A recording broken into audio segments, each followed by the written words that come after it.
Well, we're on to the book of Enoch today and the visions that are there.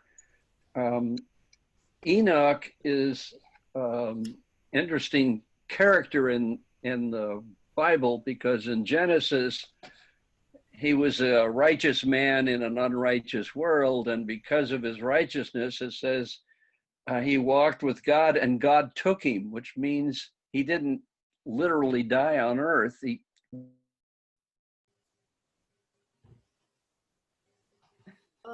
We lost you. No, it was my fault.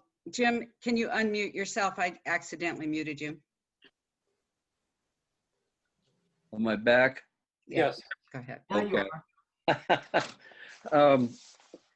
So he's up in heaven, and what it meant was a lot of speculation begins on, well, what's he doing up there and what's he seeing and so forth.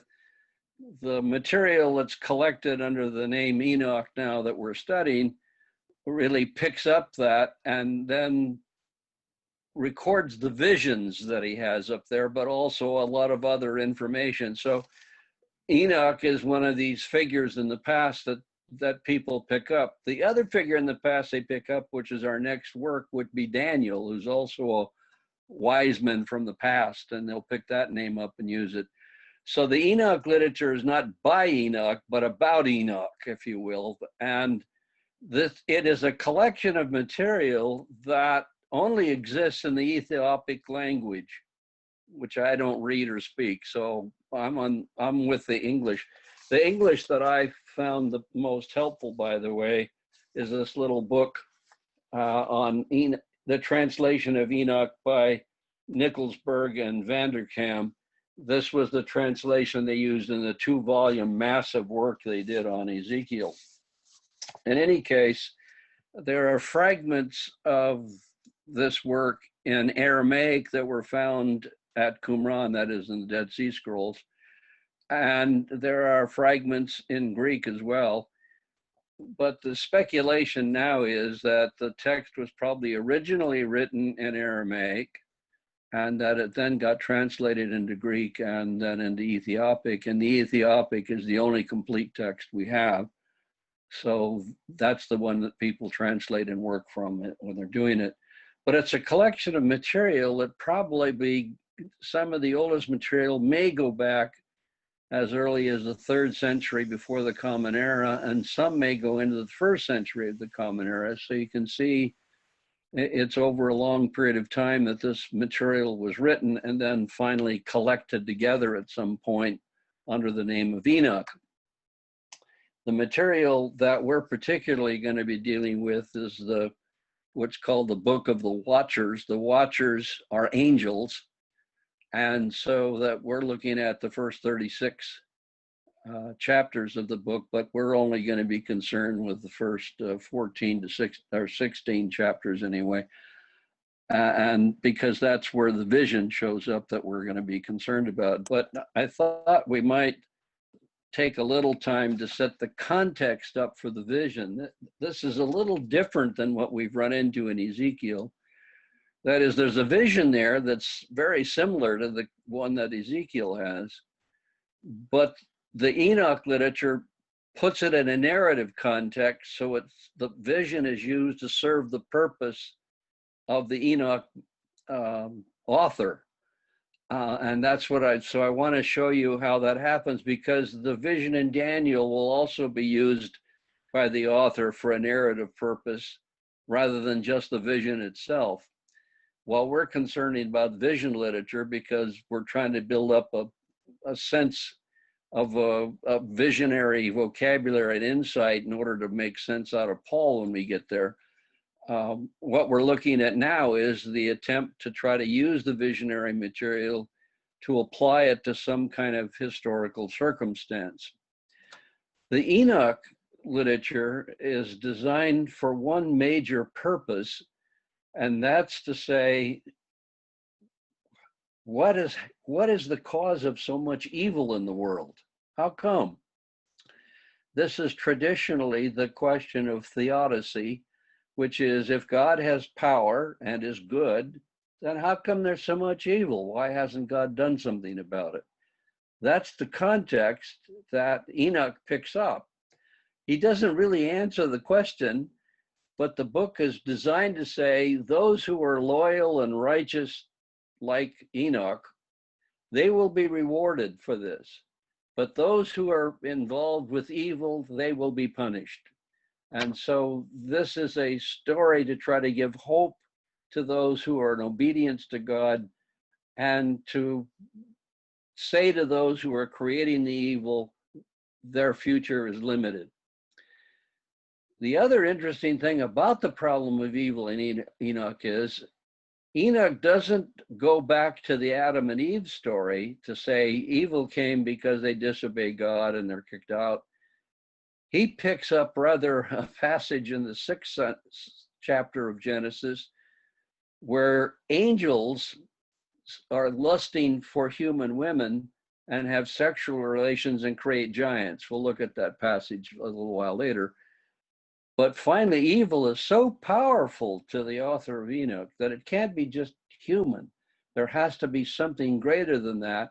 And so he attributes it to rebellious angels who have come down to earth and have been doing their mischief and therefore enticing humans into evil, which in fact they start. That's really what the book is trying to deal with. And the vision then gives Enoch the information he needs to deal with this. So let's go back to the opening of the first 5 chapters are sort of a preface to the whole Enoch literature. And you can see right from the beginning, I'll read this section. This is the words of the blessing which Enoch blessed the righteous chosen, who will be present on the day of tribulation to remove all the enemies, and the righteous will be saved. That opening sentence is the theme of this whole book. So the righteous will be saved, the evil will be damned. Now the question is how all that happened. So Enoch then is this righteous man, and it opens up with the angels coming and telling Enoch what he's supposed to know and what he's supposed to say to those who are rebellious. So in this sense, it's a descent. He will ascend later in the text, but in this case, the angels come down and reveal to him, and Enoch says, I understand what they said and I gain great knowledge. Then the text does something interesting. In chapter 2, it goes on to say, one verse after another, how the pattern in nature all follows what God wants to do. So the earth does what it's supposed to. The summer and winter come like they're supposed to. The trees grow like they're supposed to. And so the sun comes up, the moon comes up. Nature is in obedience to God in comparison to the human world, which is in chaos and completely disobedient as a whole. But within that, then, there are those who are still righteous and chosen, it says, and they will be rewarded at the end, while the evil, in fact, will be punished. That's sort of the opening of the first 5 chapters. Then chapter 6 through 11, actually, are another section in which Enoch doesn't even appear in the text. This is a text that in this passage, it's the rebellious angels and the good angels, and the good angels reporting to the God figure in the text. That's what this is. And this is an interesting section because it says, it opens up with, when the sons of men had multiplied in those days, beautiful and comely daughters were born to them, and the watchers, that is the angels, the sons of heaven, saw them and desired them, and said to one another, come, let us choose for ourselves wives from against the daughters of the daughters of men, and let us beget children for ourselves. And they all agreed that they'll all take the blame for this. And 200 of them descend out of the sky and come upon the earth. And this is one of those places that picks up another one of these passages from Genesis that's stuck in there out of nowhere almost. In 6, just before the flood comes, and what you're having in this section is why the flood has to take place. It says in 6:4 that the Nephilim were on the earth in those days, and also afterward, when the sons of God went to the daughters of humans who bore children to them. These were the heroes of old, warriors of renown. Interestingly, in Genesis, these giants that are created by the angels coming down are heroes. They're positive figures, by the way, whereas in Enoch, they're all negative figures. So in Enoch, it's a crossing of the borders between heaven and earth, which shouldn't be done, except in the usual case of people like Enoch who are righteously able to go to heaven or something. But in Enoch, the angels are a disaster. They come down, the 200 of them, they create giants. The giants then start making the humans into slaves to work for them. And then when the humans run out of energy and can't work, the giants start eating them in the text. So they become cannibalistic and there's blood all over the place. So then humans are in cry to heaven. And then the angels who were good in heaven, there are 4 good angels up there. You have Michael, Uriel or Suriel, what their name, Raphael and Gabriel. Those are the 4 big good angels. They hear the cry, they know what's going on, so they go to God and tell him about what's all happening down there. And then this is a verse I want to pick up for you next. So here's the verse. This is in 9:11. The angels say to God, "You know all things before they happen, and you see these things and you permit them, and you do not tell us what we ought to do with them or what to do in regard to these things." Interesting line. God apparently knows all this is going to happen. He knows the angels were going to do this. He knows they're going to create mischief. But Enoch never tells us, then why didn't he do something about this? It doesn't say why God permitted any of this. Now it does say, however, that once the angels tell him this, God's going to take action. And so he is going to destroy the rebellious angels, never allow them back into heaven again, and to kill the giants who are on earth causing mischief and so forth. And each of the 4 angels is given a task to carry out and do what God wants to be done. And that ends that second section of the thing, of the text itself. And then comes the new section in which Enoch becomes the central figure again. And it's interesting in this section, what's happening is the rebellious angels know they're in deep trouble now because they've been given the message that they're going to be punished. So they go to Enoch and ask Enoch to intercede with God and help them get forgiveness so they can go back up again. And so that the vision that Enoch is going to have fits into this narrative context, and it serves this purpose. When Enoch's going to tell the angels what God's going to do, he can give the vision of saying, I was there, this is what I saw. The angels had been up there, so they know what it looks like up there. So when he describes what it's like up there, they know he's been there, and therefore that validates what he's going to tell them. So the vision is used in the narrative context to support the author's view of what's going on and what's going to happen. And it's an apocalyptic text, so it's talking about what ultimately the end of days will be when God descends down on the earth and the earthquakes and the stars and everything will be shaken up. All of that is happening in Enoch. And Enoch is taken to a vision, finds out what God is about, and then goes back to tell the watchers they're never going to get to heaven again. God won't forgive them. They're going to be punished at the end of days, and that's it. So they're going to get negative news. And it's in that context then that the vision gives Enoch all the credentials to be able to say all this. So if we look at this, starts in chapter 14 or 13, verse 8. It says about Enoch, and look, dreams came on me, and visions fell upon me, and I saw visions of wrath, and there came a voice saying, speak to the sons of heaven and reprimand them, that is, to the rebellious angels. And when I awakened, I went to them, and they were weeping and so forth, and I told them what happened. In order to verify that he knows what he's talking about, then the text goes on to say that he took the petition up to them, and it was denied. And then it says in verse 8 of 14, in the vision it was shown to me, this is what it was. Look, now listen to, and compare it with Ezekiel.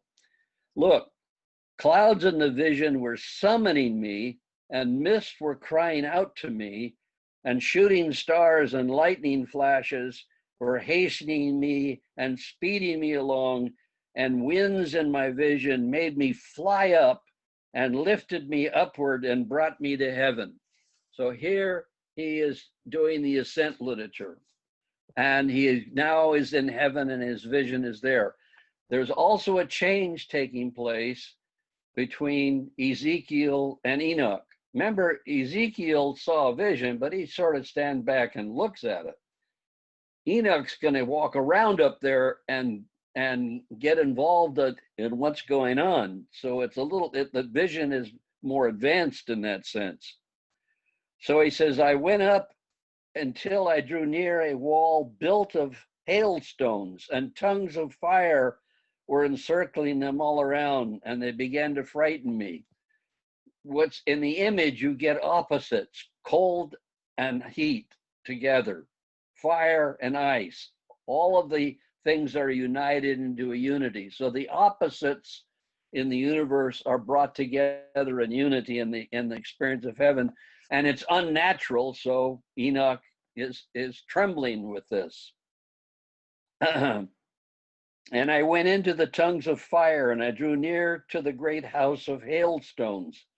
And the walls of this house were like stone slabs, and they were all of snow, and the floor was of snow, and the ceiling was like shooting stars and lightning flashes. And among them were fiery cherubim, and their heaven was a water. So water is surrounding it like the cosmos. And a flaming fire encircled all their walls and doors and blazed with fire. So fire and snow is all over the place. And I went into the house, hot as fire and cold as snow, and no delight or life was in it. Fear enveloped me, and trembling seized me, and I was quaking and trembling, and I fell on my face, and I saw in my vision, and look, another door opened before me. So here is one of these great visions. The first place he goes to is empty. There are, in other literature, there are times when people go up to heaven to see a vision, and they get to see nothing. Nothing happens, and they go back. So it looks like Ezekiel was going to have one of these, nothing happens up there. I don't see anything. But in this case, another door is there, and now he can proceed through that door. And look, another door opened, and a house greater than the former one, and it was all built with tongues of fire. And of it exceeded in glory and splendor and majesty, that I am unable to describe for you its glory and majesty. Its floor was fire, and its upper part were flashes of lightning and shooting stars. Its ceiling was flaming fire. And I was looking, and I saw a lofty throne, and its appearance was like ice, and its wheels, here, the throne, the wheels, the Ezekiel image, was like shining sun, and the voice of the cherubim, and the foam beneath, and from beneath the throne issued rivers of flaming fire, and I was unable to see. The light blinds him. The great glory. Here is the remember the kavod, the glory of God is the emanation of the fire merging out of God and so forth. So this is taking him over. And no angel can enter into this house and look at his face because of the splendor and glory. No human can look at him. Flaming fire encircled him, and great fire stood by him, and none of those about him approached him. 10,000 times 10,000 stood before him, but he needed no counselor. Every word was a deed. And the holy ones of the watchers who approached him did not despair by night, nor leave him by day. That ends his vision. So the vision is, in effect, an authentication in the text for the message that he delivers to these rebellious watchers, that their future is doomed and they will not be able to ever get back into heaven again. And he has seen the same kind of vision with extensions on it. When you hear interpreters dealing with what is he seeing up there, is he seeing an image of a king in a palace? And so that it's an image of king and palace that's being transformed into the vision. I happen to go along with the idea that he's seeing much more of a temple. If you think of the temple in Jerusalem, when you first go into where the temple is, there's a big courtyard. Gentiles are allowed in the first part, then there's a barrier. Then Jewish women can go into the next part, then there's a barrier. Then Jewish men can go into the next part, and then there's a barrier. Then the priest can go in where the holiest of holies is. So it's set up very much like the temple complex, and therefore God is both king and priest. And whether the people around the other angels function like priests or like court supporters, either way, they could both be involved in the image. So it stands by itself. It doesn't need a narrative context any more than any other vision does that we might have. But now the vision is used to support the theoretical position that the author of Enoch has about the source of evil, and the hope that, in fact, God will take care of this, and those of us who are loyal will be rewarded for it in the end. Okay, that's the section of Enoch that we're discussing. Before I begin, is there anybody have any comments or questions about that material before I discuss it a little more carefully? Everybody see what the vision is and what it's up to?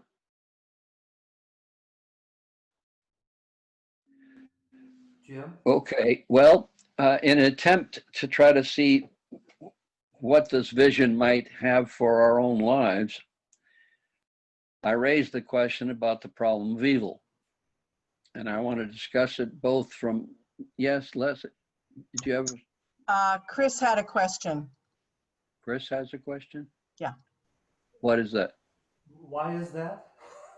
Oh, I thought you were going to be gone today. No, I'm going to go tomorrow. Oh, that's right. Oh, no, you said Thursday. I said Thursday. It's all right. Go ahead, I'll let you. I couldn't change, so. So you may be going in this direction, but I'm just curious. So here's what occurs to me. So you're talking about these giants devouring human beings. Yeah. Which sounds very similar to Greek mythology, Kronos devouring his children. Yeah. You know, then you get in Dante's Divine Comedy, you get Dis, the great demon of the deep, who's essentially devouring those who are lost.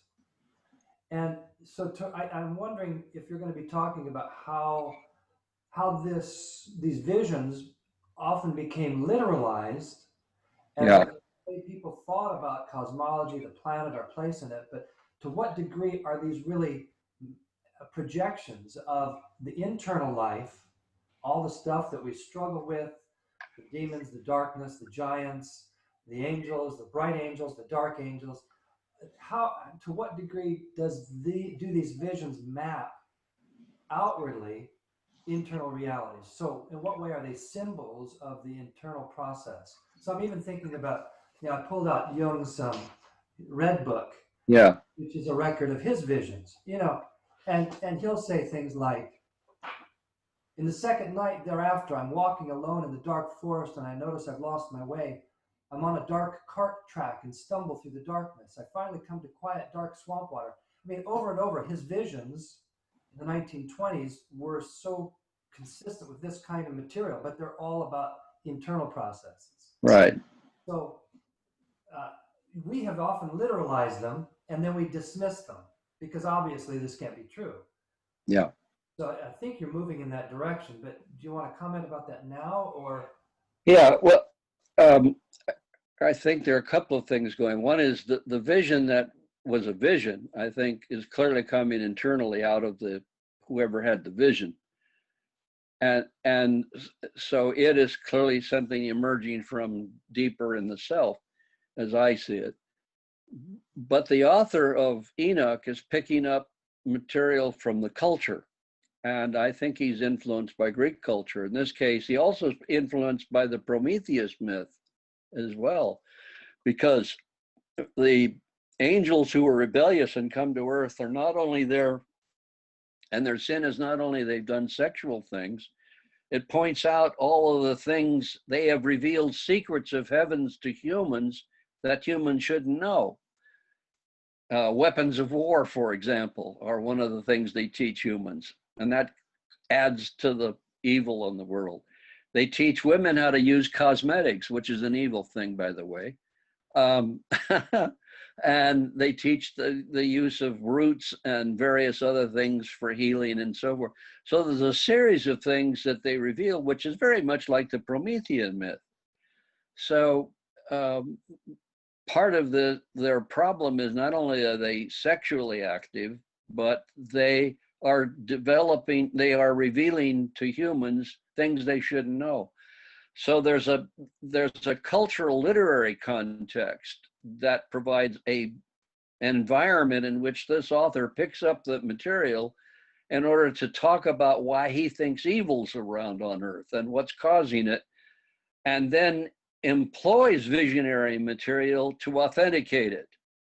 So as you use that in biblical times, Ezekiel uses his vision to authenticate the fact he's become a prophet. That's what it leads to. So the visionary material is an authenticating image biblically and in the various texts it's in, that gives the person who has the vision and who sees the throne of God, it gives him an authority that others don't have. And so the visionary material is visionary, but it's used for a purpose. And that purpose is often in a literary context, which is also debating other literary contexts that may be part of the culture. So it's both and, I think, that's going on in this kind of material. So we're both seeing visionary material, which is coming out of the deeper part of the self. At the same time, we're seeing a literary context in which people try to make sense out of the very world they live in. Yeah, Lizzie? Go ahead. Well, Chris was just talking about Greek mythology, and it just made me wonder, I don't know if we know this, but you said it started out being written in Aramaic, and then it went to Greek. Yeah, it was translated. And then it went to something else. Is it possible that in the translating, like the Greek culture might have put in their take on, based on what their stories were? Is it possible it was changed over time? I don't know that the translation would have changed in order to incorporate it, but you're right. The people in the Greek culture would have heard things in it that link them to things in their own culture. Okay. So it certainly had a resonance between the two cultures. Okay, thanks. And it's no doubt that Greek culture, because for this, Alexander came in early, and this material's after Alexander. The Greek culture is already into Israel, so they would have been familiar with whatever Greek myths and so forth people knew about. And it's certainly I'd say it seems there's an influence there, one way or another. Any other comments or questions anybody has there? Well, as I say, I wanted to try to deal with the problem of evil both from a psychological perspective and then from a more theological perspective. So let's start with the first one. In my own life, when I began to try to deal with things that were going on in my life that were keeping me from becoming creative and all sorts of things, I had to deal with the parts of myself that I didn't care about, didn't like. I repressed them. In Jungian life, this is called the personal shadow. That is, things emerge into consciousness which don't fit my ego image, and therefore I repress them. And the more I repress them, the more power such things have, and they have a way of causing havoc because they're not in my control. My experience with this in going through my own work psychologically, I had a dream, I had a vision, if you will. And the context for the dream was in high school, I had a person, an enemy, if you will, that I just absolutely detested. And we even got into a fight one time. His name was Alan Johnson. And I couldn't think of anything about Alan Johnson that I liked, okay? Well, years later, when I was in my 30s, I have this dream, which happened. I'm at the beach and I'm in high school, and there's a bunch of us there, including Alan Johnson, and we chose up teams. I was on one team and Alan Johnson's on the other team, and neither team could do very well. Nothing happened. So we decided to choose up teams again, and this time Alan Johnson was put on my team, or I was on his, and we started working together, and we slaughtered the other team this time.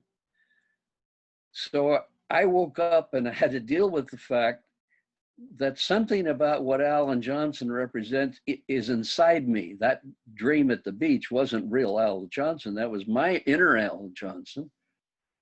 And I had to face the fact that Alan Johnson was inside me. That was a painful experience, by the way. And I had to deal with that fact and finally to face it, that it is part of me too. And when I faced it and incorporated it finally into myself, it didn't, much of my bitterness and hate and so forth went away because of it. So in effect, I was encountering my darker side, which if I hadn't have dealt with it, it would have become part of the way in which my anger and hostility toward others came out, precisely because the dark side of myself wasn't in control. So evil can result in this kind of image precisely because there are things that are part of who we are that we haven't faced.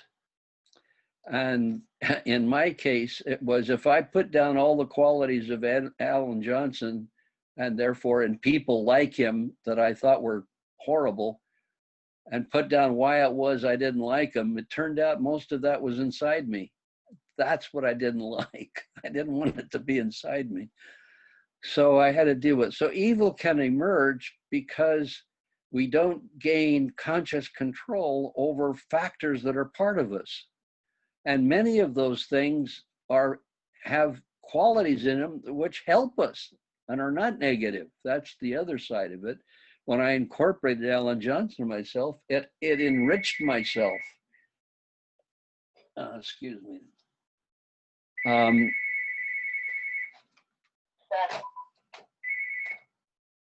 Sorry about that phone. What is the phone doing? Continues to go on. Sorry about that phone. So anyway, so evil can result from that. Another even deeper part of that can come. Let's say, for example, I developed the left brain side of me, the rational, analytical side. Usually people who develop that as their strength are weaker on the right brain side, feelings, imagination, and so forth. And so when the weaker part of yourself comes up, your strength doesn't want to have to face it. It pushes it back under. And yet the other side has enormous amount of creativity to offer you. But if we don't allow it in and we don't face it, if these images come up and we don't accept them and don't deal with them and don't see ourselves in them, then we leave those images inside of ourselves and they gain more and more power eventually. And because of that, evil comes out of it, because we are constantly striking out at the things that are going to reveal things we don't want to reveal about ourselves. So psychologically, evil comes, and it can seem overwhelmingly, when you think of it, when you get collectively our human experience in the world, evil seems to be a lot more powerful than any one human can deal with. And the capacity of wars and destruction and violence and the chaos that we're watching in our own world is all a result of all of this complex problem that we aren't facing. In addition to that, psychologically, sometimes there are people who, for genetic reasons or whatever it might be, have a pathological side that has nothing to do with repression. It's part of the instinctual nature of their creativity. And they really are pathological from the start. I don't think I'll name any people, but nevertheless, there are people like that. So psychologically, it's pretty clear that the dynamics of our growth and development can lead us to begin doing things and striking out against others in ways that are harmful to others, not only harmful to ourselves, but to others. And that is one of the sources of human evil in the world.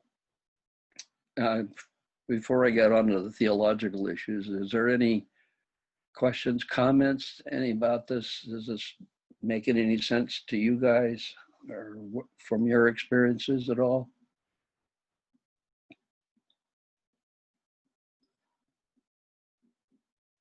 No? No. I'm the only one that has to worry about this? Yes, totally. Okay. Jim, thank you. All right. Hey, Jim, I think it was very interesting to hear how you worked that out with the other person, realizing that the other person had part of you. And I was thinking maybe a theological jump would be something like carrying it on. There's a spirit that also joined you in a way. I remembered a recurring dream I had. I had a number of dreams that recurred in which I was always terrified by whatever happened. One of them involved a dragon, me being in a boat being crushed, dragon chasing me around, breaking up rocks, one thing and another. Always woke up terrified and bad shape. As time went on, though, I got better at running away and escaping. And then after a while, it got to be kind of a game as it recurred. And finally, at the end of it, it was kind of like, see you later, dragon, see you later, Steve, and so forth. The next time, and the last time I had the dream, I didn't have as much of a feeling of brotherhood with my man or finding something horrible with myself. But in contrast, I loaded up a boat full of my enemies, rowed them into the dragon, dropped him off. Thanks a lot, Steve. And promptly the dragon wiped him out for me. And I never had to dream again.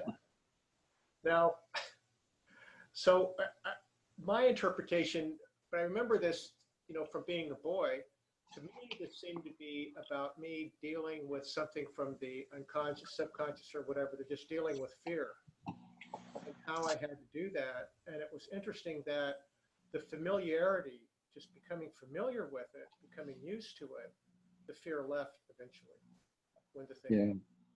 So it was just, just a different take. But I saw some similarities with what you came up with. Just my immature take on it was completely different. It's interesting. My big dream was about a dragon, but I won't tell you the dream. But in the dream, when I woke up, the answer to the dream was I had to let the dragon kill me. That was an experience that I did not enjoy. but I had to go through it. It had to literally, you know, the old hero myth where you slay the dragon. I kept trying to slay the dragon. It got bigger every time I tried to kill it in the dream. Maybe So this finally, it got to the point where I had to let it kill me, and boy, that was painful. maybe that has something to do with Christ and the Apostle Paul and things like that, if you think about it. Yeah, in my case, it had to do with enormous amount of fear that I had accumulated since childhood, and I had to deal with it. Any other comments or experiences anybody has? All right, I want to try to deal with a theological problem of evil, this theodicy question. And I want to go back and read that verse in Enoch. And he says, the angel's addressing God saying, you know all things before they happen. That's the traditional view of God. God knows the past, the present, and the future, exactly everything that's going to happen. That means nothing that happens except what God knows is going to happen. So we're all just acting out what God knows. That's one case. Then it says, and you see these things and permit them.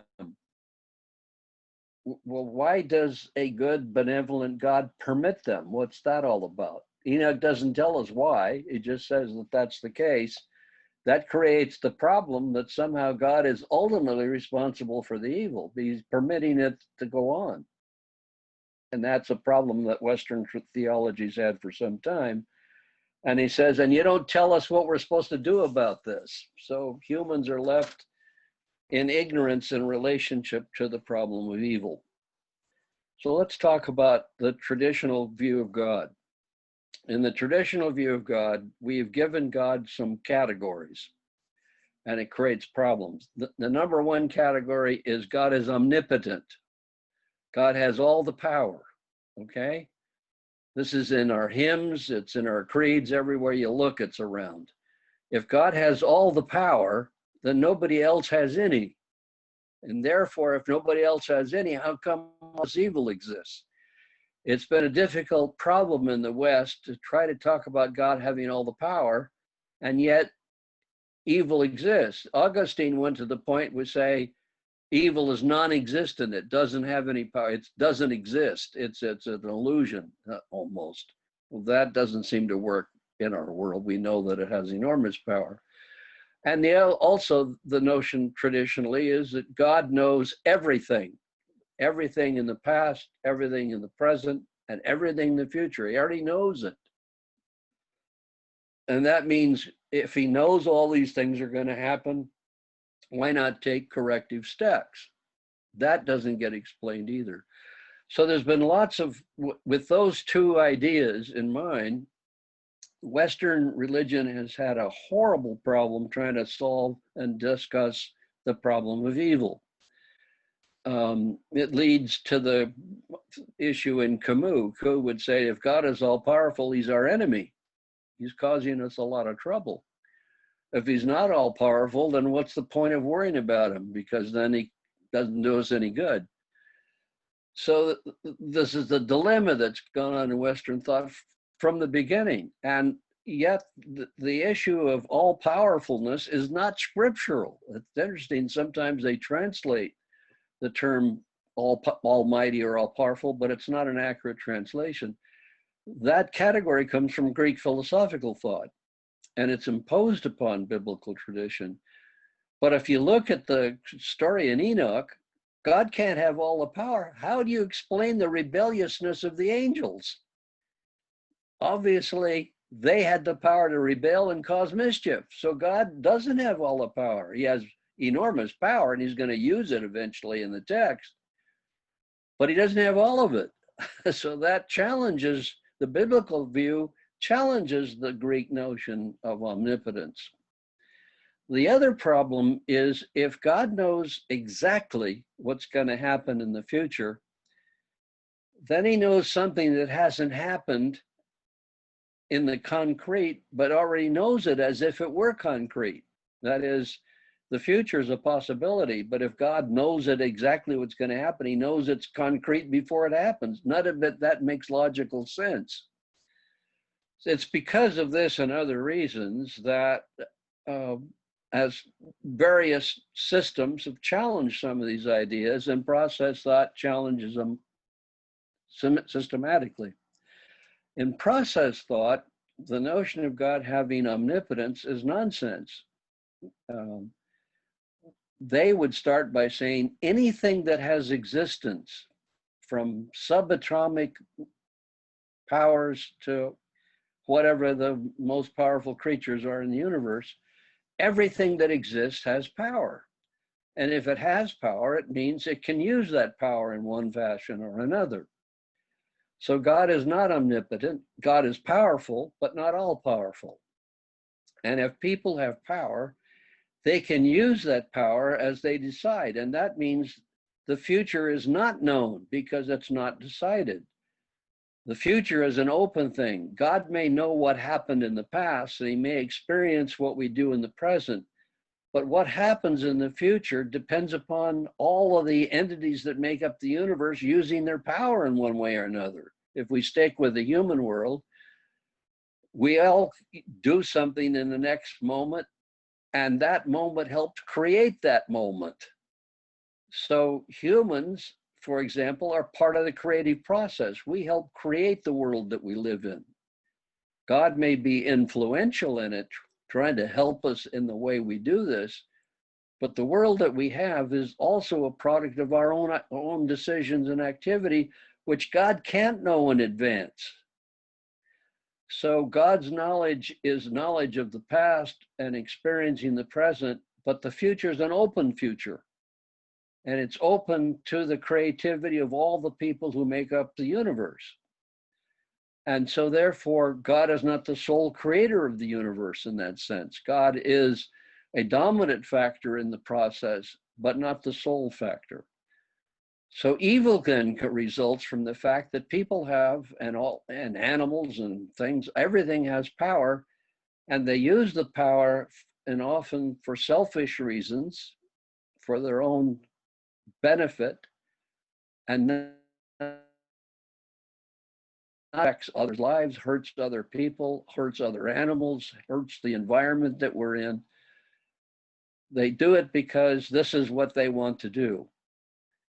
And that interaction of complex power sources, all in conflict and it not cooperating with each other, creates the kind of evil that we have in the world.